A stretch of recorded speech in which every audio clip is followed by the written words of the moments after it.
welcome back.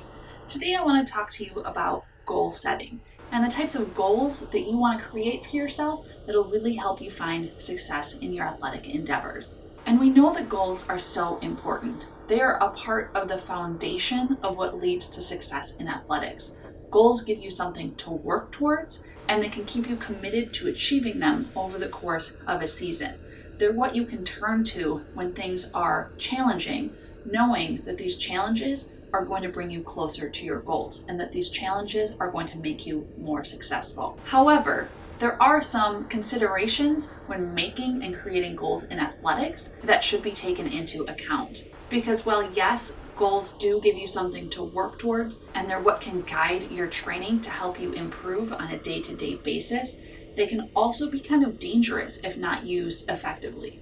So I want to compare two different types of goals here just to give you an understanding of how to create goals that can be either harmful or helpful when looking to improve in any type of athletic endeavor.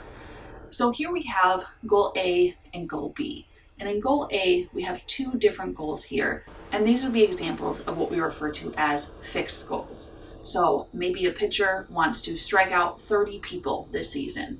Maybe a team wants to shoot 1,000 in a bowling contest. These are great goals because they could be really incredible achievements for the athlete. The problem is they institute what's known as a pass-fail mentality. What happens if the best game of the season is a 998? What happens if at the end of the season you strike out 28 batters? What if before that your best was only 20 or 25? All of a sudden you didn't reach your goal. For some people, this can be so harmful and detrimental and make them feel like they are a failure. And perhaps there are things outside of your control that could affect your performance. Something happening to a teammate, for example, or a coaching decision, or an injury, or a whole host of other things. Bad lane conditions, bad field conditions that can play a role in how well you perform on any given day.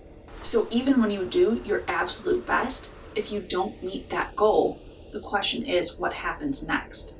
Do you give up? Do you change your goal? Do you keep your goal? Do you change your goal? How do you view your season? Was it a success? Or because you didn't meet your goal, was it a failure? And oftentimes we talk in this sort of all or nothing response, this duality of I did it or I didn't. And in athletics, until your career is completely over, there really is no finish line for improvement. You can always get better. What if you struck out 30 people, but you still didn't perform your best? What if you shot 1,000 and your team still lost? In column B here, we have what are known as constant goals. And these are goals to continue forward progress at any rate, at any time. So these would be goals such as I want to strike out more people. We want to close as many frames as possible. These constant goals focus on constantly getting better, constantly improving. It changes the mindset because there is no end date to improvement. Just like there's no limit as to how well you can do in athletics. Maybe you end up striking out 40 people in a season. Maybe your team shoots 1,100. By not limiting yourself, you're raising the bar as to how much you can actually improve over the course of a season. And as long as you are doing everything in your power to improve, there's really no such thing as failing, unless you're not actually working towards your goals. So think about this for yourself. What goals do you have for yourself, for your season, for your team, for your athletic career? And how can you change them from a fixed goal to a constant goal?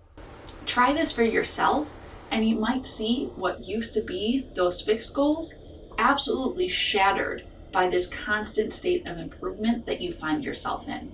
You really start to learn to fall in love with the process as opposed to the outcome. And the process is where we really find success.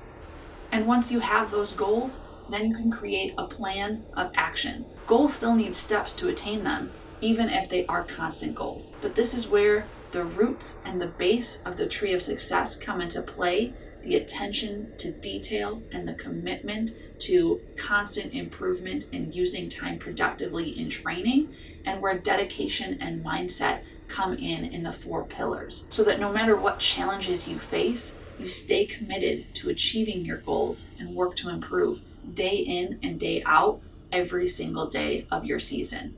So give it a shot with your goals, and I hope you see some improvements as well.